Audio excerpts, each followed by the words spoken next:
story time. I am so glad to be back telling you guys wonderful stories. Not gonna lie, the week off was a little bit nice, but I missed you guys very much. It felt very weird not reading to you. So I'm very happy to be back and sharing stories with you guys. All summer long, we are going to be reading stories about amazing creatures and mythical things. And our theme for summer reading this year is Imagine Your Story. So it's all about just being creative and imaginative and wonderful fairy tales and all kinds of stuff.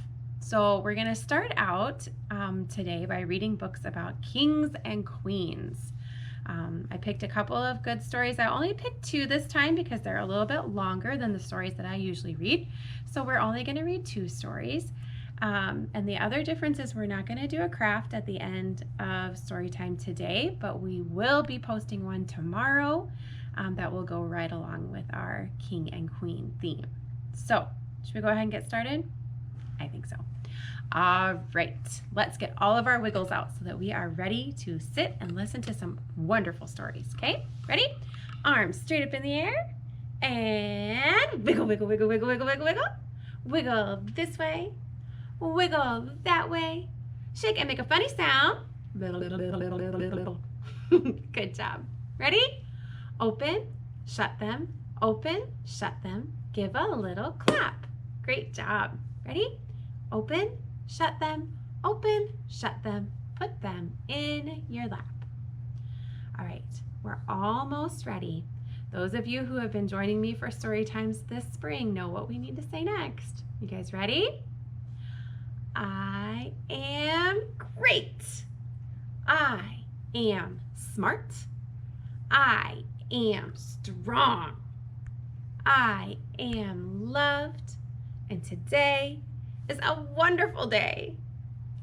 It is, isn't it? It is a wonderful day to get to spend some time with you, my friends, reading some books about kings and queens. Now, kings and queens have very important jobs, right? They run a whole country. They make rules, they make laws, they make suggestions. But sometimes things don't always go the way that they had planned, right? Our first book is a really funny book called Don't Read This Book. Look at our key. Here we go. Look at this title page. Isn't this funny? Don't Read This Book by Jill Lewis and illustrated by Deborah Allwright. He's using his megaphone. He is very, very insistent that we listen to him right now, right? Once upon a time, on a dark and stormy night, Stop right there. Once upon a time, absolutely nothing happened whatsoever. I command you to go and read something else. There is no story here. But someone had started reading now, hadn't they? Yes, I do mean you. The king called his story writer. What do you mean it's not ready?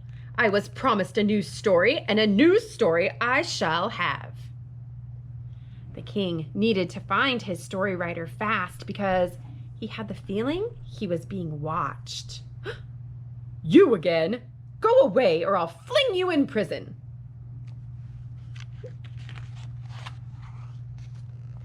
The king met with his story writer. Ah, there you are. My new story is supposed to be starting right this minute. Where is it?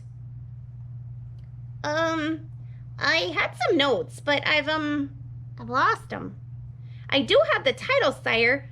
Well, half the title. I had it on this piece of paper here, you see, but it's, torn. The Princess and the something? What kind of title is that? Where can we find the rest of it? The story writer thought hard. Well, I've just come back from Beanstalk Crossroads. It might be there. What are we waiting for? Let's go find it. On the way to Beanstalk Crossroads, the king and the story writer tried desperately to think of the title.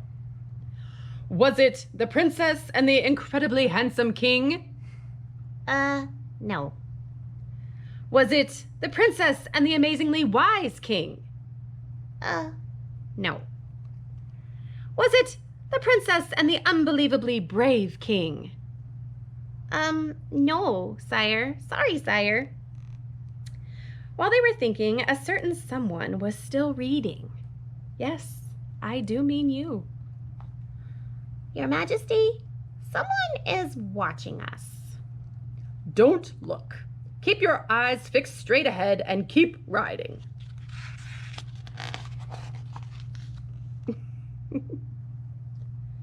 They're looking at you. If you turn one more page of this book, I will throw you in the dungeon. Can't you see there's no story? Go away. No, wait a minute. My notes. Well, some of my notes.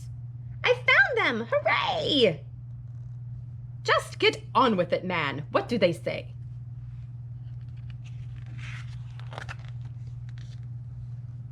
The story begins with a storm. Good. I like a bit of drama.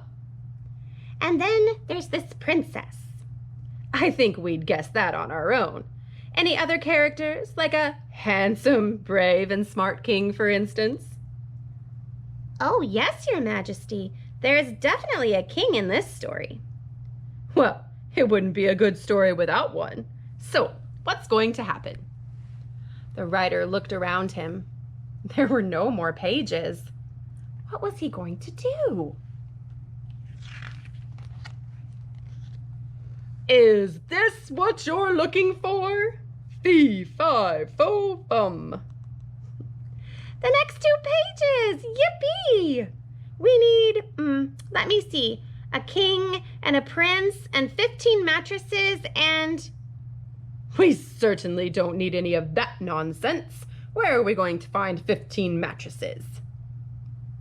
I think Red Riding Hood's grandma might have some spare ones. They raced to Grandma's cottage, where they thoroughly confused the wolf. My, Your Majesty, what fine clothes you have! What fancy shoes you have! What a big crown you have! Yes, that's enough of that. We need your mattresses, and we need them now. Get out of bed immediately.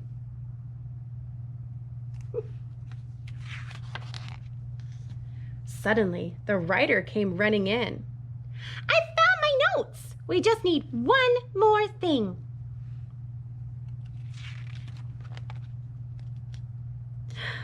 I thought you were never coming. Look at that little pea.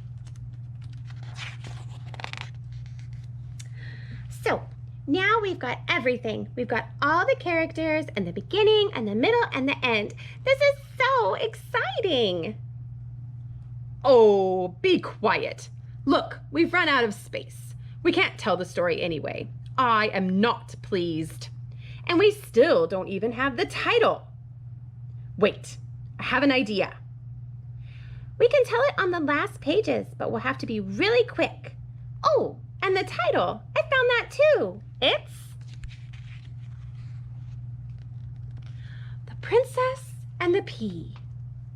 Once upon a time, on a dark and stormy night, a princess traveled through wind and rain to reach the castle of her beloved, but because of the storm, the king, who was, incidentally, both handsome and brave, and the queen of the castle, did not believe that such a wet and messy girl could really be a princess. So the queen, having taken the advice of her very wise and good-looking husband, decided to give her a test. So she asked the royal cook for a pea and slipped it beneath a pile of 15 mattresses on the bed prepared for the princess. When the next morning the princess complained that she hadn't slept a wink because of the lump in her bed, both the queen and the king, whose cunning and brilliant plan had clearly worked, knew she must really be a princess because only a princess could have been so delicate. On hearing the good news, the prince immediately proposed to the princess. And the prince and the princess were married, and they lived happily ever after. The end. Whew!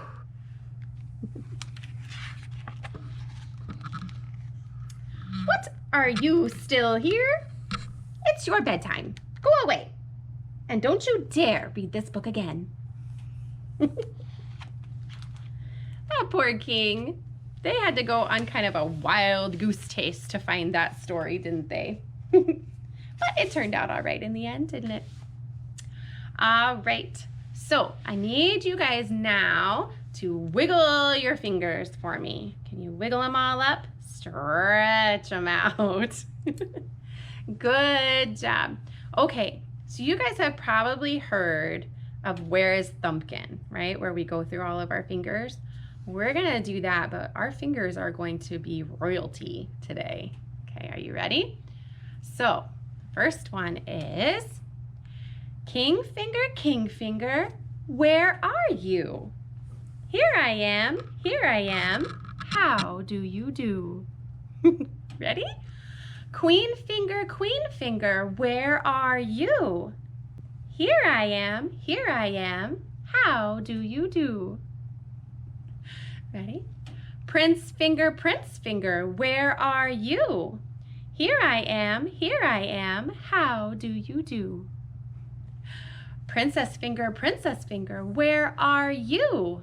Here I am, how do you do? Jester Finger, where are you? Here I am, how do you do? Royal family, where are you? Here we are, how do you do? That was very silly, wasn't it? And do you guys know what a jester is, or what our pinky finger was? It was kind of the entertainer of the castle, right? They told stories, they sang songs. They were usually pretty silly creatures. That's why it's the pinky one, our silly finger. All right, so stretch out just a little bit before we read our next story. Oh, arms straight up in the air. Stretch. Stretch to the side. Stretch to the other side. Very good. Arms straight out, palms up. Stretch this way and that way. Pull your arms in, give yourself a big squeeze. You guys are doing such a great job. All right, we have one story left, and it is called That Rabbit Belongs to Emily Brown. And it is by Cressida Cowell and illustrated by, can't see his first name here. Who is it illustrated by? Neil Layton. So, written by Cressida Cowell and illustrated by Neil Layton. Here we go. Once upon a time, there was a little girl called Emily Brown and an old gray rabbit called Stanley. One day, Emily Brown and Stanley were launching themselves into outer space to look for alien life forms when there was a rat-a-tat-tat at the kitchen door. It was the chief footman to the Queen. He said, "The Queen has very kindly noticed your rabbit. She would like to have that bunny-wunny. In return, she offers you this brand new golden teddy bear." Emily Brown looked at the Queen's teddy bear. It was stiff and new and gold and horrible. It had staring eyes and no smile at all. "No, thank you," said Emily Brown. "This rabbit is not for sale, and his name isn't Bunny-Wunny, it's Stanley." And Emily Brown politely shut the door.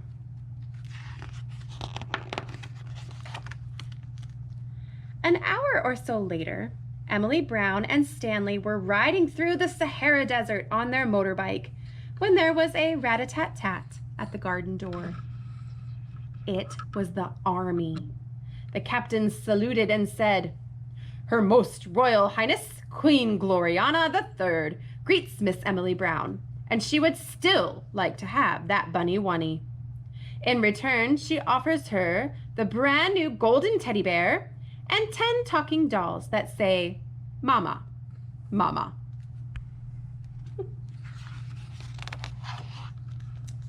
Emily Brown said, I don't want 10 talking dolls. I want my rabbit. And his name isn't Bunny Wunny. It's Stanley. And Emily Brown sent that army away, less politely this time.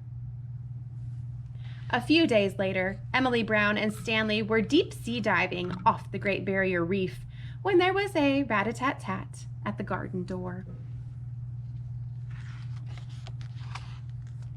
It was the Navy. The Admiral saluted and said, Her Most Glorious Royalness, Queen Gloriana III, greets Miss Emily Brown, and she would like you to hand over that rabbit at your earliest convenience. She points out that she is the poshest person on the planet, and Bunny Wunny will be much better off with her. In return, she offers you the brand new golden teddy bear, 10 talking dolls that say, Mama, Mama, and 50 rocking horses that rock forever.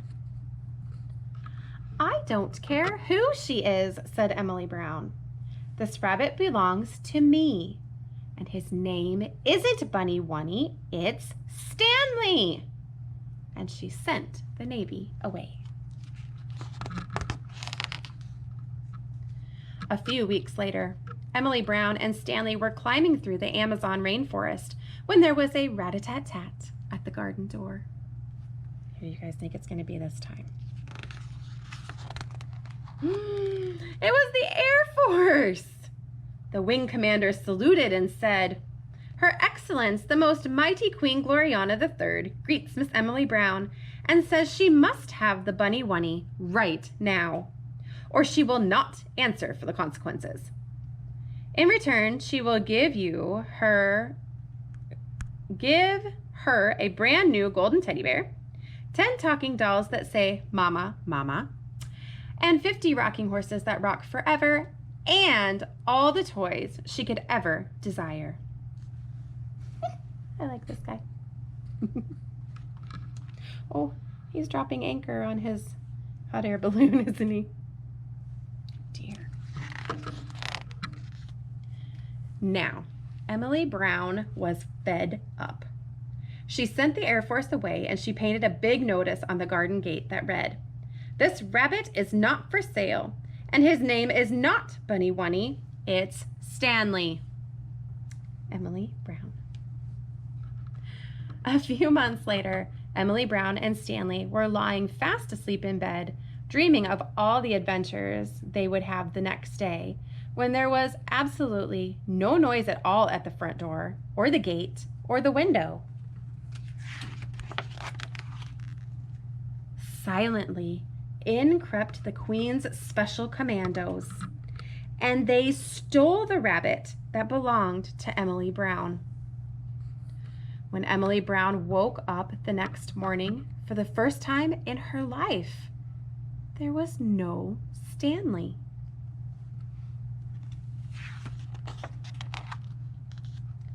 Emily Brown was so cross. She knew just what had happened. She marched straight up to the palace on the hill. She knocked on that naughty queen's front door. Rat-a-tat-tat. Emily Brown ran into the palace, and there was that naughty queen, crying like anything. The first thing she said was, Thank goodness you've come, Emily Brown. There's something wrong with Bunny Wunny.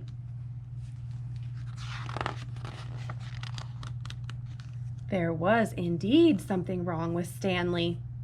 That silly, naughty queen had put him in the royal washing machine all night, and he'd come out an odd pink color. The royal dressmakers had stuffed him full of stuffing, so he wasn't flippy-floppy anymore. And worst of all, they had sewn up his mouth where Emily Brown had picked it away, and Stanley wasn't smiling anymore. Stanley was miserable. "Oh, Emily Brown, Emily Brown, is there anything you can do?" said the Queen. "There certainly is," said Emily Brown. "I shall take Stanley home." The Queen started crying harder than ever. "I have all the toys in the world, but none as nice as Stanley."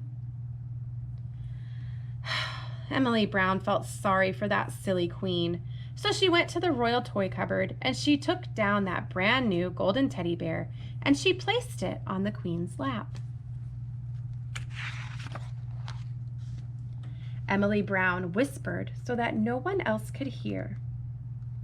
"You take that brand new teddy bear and you play with him all day. Sleep with him at night, hold him very tight, and be sure to have lots of adventures. And then, maybe one day, you'll wake up with a real toy of your own." And Emily Brown and Stanley went home.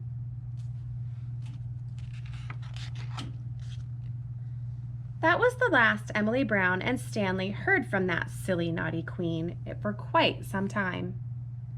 But one day, a couple of months later, as Emily Brown and Stanley were exploring the outermost regions of the Milky Way, there came a rat-a-tat-tat at the kitchen door. It was the mailman with a letter for Emily Brown, and it just said, "Thank you."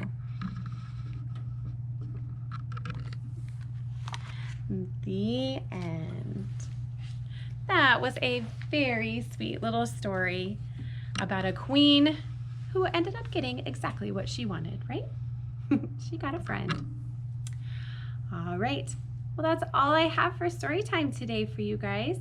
Thank you so much for joining me. And I hope you can join me every Tuesday at 10 o'clock for a brand new story about something really, really fun. I promise I have great stories picked up for you guys. I hope to see you then. Bye.